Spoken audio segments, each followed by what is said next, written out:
Om Swastiastu, Assalamualaikum warahmatullahi wabarakatuh, Shalom, Namo Buddhaya, dan salam sejahtera bagi kita semua. Perkenalkan, saya Devina Anabel dengan NIM 1602551022 akan mempresentasikan hasil penelitian saya yang berjudul Perbandingan Efektivitas Larutan Ekstrak Daun Sirih Piperbetalin dan Daun Kemangi Otium saccharine dalam menghambat pertumbuhan Candida albicans pada basis gigi tiruan resin akrilik kecil. Kesehatan gigi dan mulut berkaitan langsung dengan sistem mastifikasi, di mana gangguan-gangguan kesehatan gigi dan mulut akan sangat mengganggu kesehatan manusia atau kualitas hidup manusia. Gangguan-gangguan kesehatan gigi dan mulut akan terus meningkat dengan berjalannya usia. Maka dari itu permintaan gigi tiruan terus meningkat saat usia lanjut. Lalu gigi tiruan sendiri memiliki dua jenis, yaitu gigi tiruan cekat dan gigi tiruan lepasan, di mana memiliki bahan resin akrilik cure dengan sifat tidak toksik, mudah dimanipulasi oleh operator, dan estetikanya baik. Namun untuk resin akrilik cure sendiri didapati adanya mikroporositas pada gigi tiruan yang dapat menyebabkan terjadinya infeksi oleh Candida albicans seperti Denture stomatitis. Untuk menghindari infeksi tersebut, maka gigi tiruan harus dibersihkan menggunakan cairan desinfektan. Salah satu diantaranya adalah kloreksidiglukonat 0,2%. Namun kloreksidiglukonat ini diketahui harganya mahal. Karena itu dibutuhkan alternatif, itu bahan herbal. Salah satunya adalah daun sirih dan daun kemangi. Kemudian untuk kerangka konsepnya, di sini terlihat ada variabel bebas, ada dua, ekstrak daun kemangi dan ekstrak daun sirih dengan konsentrasi yang sama. Kemudian juga ada variabel kontrol, di mana ada 5 variabel kontrol, itu temperatur, media pertumbuhan, kemudian waktu, konsentrasi dan pelarut, serta variabel terikatnya itu ada Candida albicans pada resin gigi tiruan. Kemudian untuk hipotesis sendiri, itu terdapat perbedaan efektivitas antara daun sirih dan daun kemangi dalam menghambat Candida albicans pada gigi tiruan resin akrilik cure. Kemudian untuk metode penelitian ini dilakukan dengan true experimental post-test only with control group design, di mana diawali dengan pengujian fitokimia dan juga dengan pembuatan 4 resin akrilik. Setelah itu juga kontaminasi Candida albicans pada triptic soy broth atau TSB. Lalu dilanjutkan dengan plat resin akrilik tadi dimasukkan ke dalam kontaminasi Candida albicans tadi. Setelah itu baru dilakukan perlakuan 1, 2 dan kontrol positif dan negatif. Dimana setelah melakukan itu, kemudian plat resinnya dibilas menggunakan PBS, lalu dimasukkan ke aquades, direndam di aquades, lalu di vortex. Setelah di vortex baru diencerkan ke 10⁻⁻3. Setelah diencerkan, larutan yang setelah diencerkan ini dimasukkan ke media agar, yaitu SDA. Setelah itu, setelah ada di cawan Petri media agar ini dimasukkan ke inkubator untuk diinkubasi selama 48 jam. Lalu dilakukan analisis data dan perbandingan. Ini merupakan gambar-gambar atau dokumentasi yang saya ambil saat penelitian. Untuk batch pertama di atas, ini merupakan dokumentasi saat pembuatan ekstrak dan saat uji fitokimia, di mana uji ini atau uji fitokimia ini kita melihat saponin, fenol, tanin, laktosa dan flavonoid. Sedangkan untuk gambar di bawah merupakan pembuatan 10 ml ekstrak daun sirih dan daun kemangi sebesar 30% di lab. Kemudian untuk gambar di atas sendiri, ini merupakan proses pembuatan plat resin akrilik sendiri, dari proses pencetakan, proses kuring, lalu proses pemotongan plat resin akrilik menjadi 10 x 10 x 2 mm. Dan juga untuk yang di bawah ini merupakan proses yang ada pada lab. Yang pertama di sini di gambar ini ada perendaman plat dalam TSB yang berisi Candida albicans.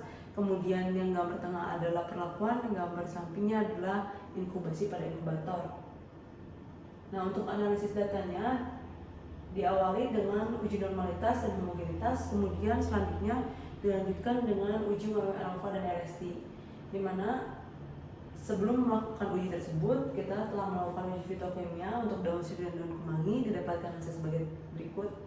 Di tabel terlihat perbedaan hanya pada flavonoid di daun sirih dan daun kemangi, di mana flavonoid di daun sirih terlihat lebih besar dibanding di daun kemangi.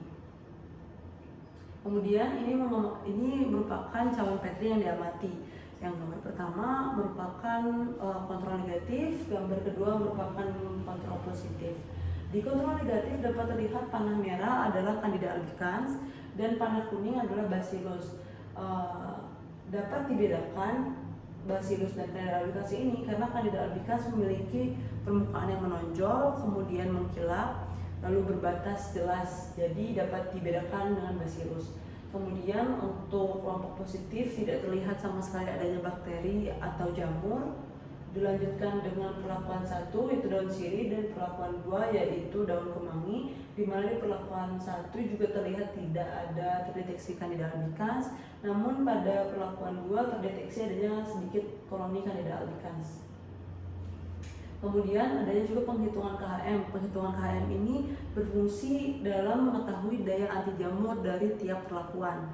Jadi dari rumus tersebut didapatkan angka sebagai berikut. Untuk KHM positifnya 100%, KHM dari perlakuan 1 atau daun sirihnya 100%, dan KHM daun kemanginya 53,53%. Dilanjutkan dengan uji normalitas, yaitu menggunakan sapinoid. Dapat dilihat pada tabel bahwa data ini berdistribusi normal karena P lebih besar dari 0,05. Kemudian untuk uji homogenitasnya didapatkan hasil bahwa data ini tidak homogen dan dapat dilanjutkan dengan penelitian menggunakan post hoc Tamheim T2. Lalu ini uji parametriknya, dapat dilihat pada tabel bahwa terdapat perbedaan bermakna untuk ekstrak daun sirih dan daun kemangi, namun dapat dilihat untuk jumlah koloni dan angka jamurnya di daun sirih dan di kontrol positif memiliki efektivitas yang lebih tinggi dibandingkan dengan daun kemangi dan kontrol negatif.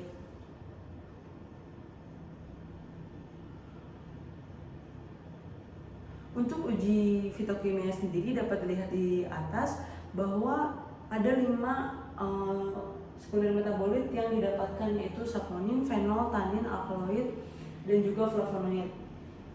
Untuk penelitian terkait atau penelitian sebelumnya ada beberapa perbedaan atau sedikit perbedaan dari hasil penelitiannya atau hasil uji fitokimianya. Untuk penelitian pertama itu hanya dapati 4 saja dari penelitian yang saya jalankan, tapi tidak ada saponin. Lalu untuk penelitian selanjutnya di India ini membahas tentang saponin, di mana saponin atau jumlah saponin itu berkaitan dengan pelarut nonpolar dan polar. Kemudian fitokimia di Indonesia lainnya di Aceh hanya terdapat fenol saja. Nah, untuk penelitian lanjutan pada uji fitokimia di daun sirih ini menunjukkan adanya hidroksikafikol dan juga golongan eugenol yaitu fenol yang tinggi dan merupakan senyawa yang didapatkan tadi di penelitian kali ini. Nah, untuk daun kemangi sendiri memiliki hasil uji fitokimia yang sama seperti daun sirih, namun perbedaan ada di flavonoid, di mana flavonoid di daun kemangi ini lebih sedikit kadarnya dibanding dengan daun sirih. Nah, untuk penelitian terkait juga di daun kemangi ini di Surabaya sebenarnya penelitian ini serupa, namun tidak dibahas mengenai fenol di Surabaya ini. Kemudian di Bali Utara bahkan hanya ada kandungan flavonoid, saponin, steroid, dan tanin, jadi tidak ada kandungan alkaloid dan fenol.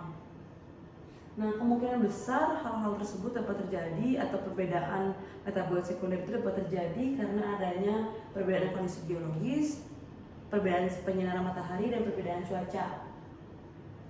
Nah, selain itu juga ada pengaruh dari pelarut tadi, polar dan non-polar. Lalu total fenol dan flavonoid akan lebih tinggi menggunakan pelarut non-polar. Seperti tadi pada penelitian yang India, saponin lebih tinggi di pelarut polar. Nah, untuk senyawa alkaloid sendiri, dia memiliki fungsi menghambat germinasi spora, proliferasi sel, merusak membran sel, dan mengganggu respirasi seluler. di mana fungsi atau mekanisme kerja dari alkaloid sendiri itu menghambat faktor HSF1 dan membuat adanya penurunan integritas dinding sel dan kematian sel jamur. Dilanjutkan dengan fenol, di mana fenol ini menurunkan aktivitas enzim MMP yang memfasilitasi jamur melekat pada permukaan inang, jadi tidak dapat melekat atau sulit untuk melekat di permukaan inang. Dilanjutkan untuk fenol itu mengganggu keseimbangan ion seperti Ca2+ dan juga menghambat enzim isosisterliase yang ada di Candida albicans dan membentuk hifa melalui gen DPP dan mencegah terjadinya dimorfisme, di mana dimorfisme ini pada jamur dapat menurunkan efektivitas bahan, tapi karena dihambat oleh fenol maka tidak terjadi. Lalu untuk saponin sendiri ada fungsinya ada 3, itu merusak rantai respirasi seluler, akumulasi ROS, serta selektif terhadap sel jamur. Jadi maksud selektif ini tidak merusak sel inangnya, hanya merusak sel jamurnya saja. Di mana merusak rantai respirasi seluler pada mitokondria di Candida albicans saja. Tadi yang sudah disebutkan bersifat selektif. Kemudian ada senyawa flavonoid, ini merusak rangka sel jamur yang berperan dalam pembelahan sehingga menurunkan angka proliferasi. Nah, jamur ini akan mengalami penurunan proliferasi karena flavonoid menghambat aktivitas pompa efflux. Kemudian flavonoid juga menunjukkan efek merusak membran plasma jamur dengan meningkatkan permeabilitas membran. Kemudian daun sirih ini dari parameter yang sudah dilihat yaitu di fitokimia hanya berbeda pada kandungan flavonoidnya saja, lebih tinggi dibandingkan dengan daun kemangi, di mana studi sebelumnya menyatakan bahwa senyawa hidroksikafikol termasuk dalam fenol dengan aktivitas fungisida dan merusak permeabilitas membran plasma jamur dan menghambat biofilm jamur sebesar 80%.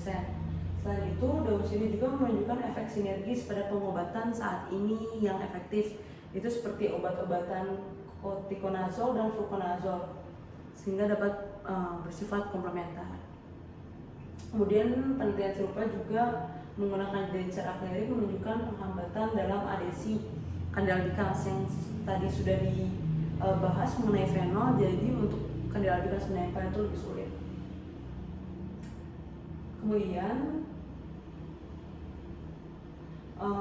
studi sebelumnya yaitu pada pengujian minimum inhibitory concentration atau MIC pelarut etil asetat dengan metode diffusion menunjukkan ekstrak daun sirih ini sudah memiliki daya hambat atau antifungal tersendiri di angka 125 mikrogram per mililiter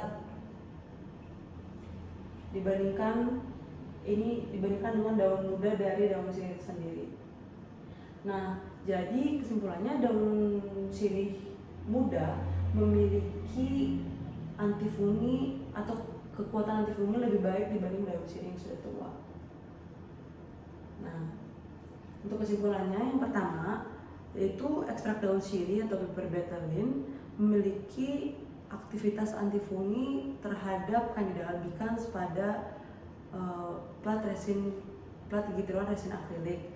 Kemudian untuk yang kedua, ekstrak daun kemangi atau Ozium sanctumare efektif memiliki aktivitas antifungi juga terhadap Candida albicans pada basis gigi tiruan resin akrilik.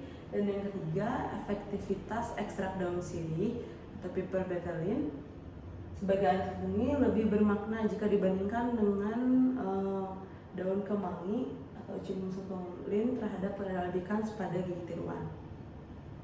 Lalu untuk saran yang dapat disampaikan pada penelitian kali ini, yang pertama adalah penelitian lebih lanjut secara in vivo untuk mengetahui secara spesifik sebenarnya reaksi apa yang terjadi pada makhluk hidup.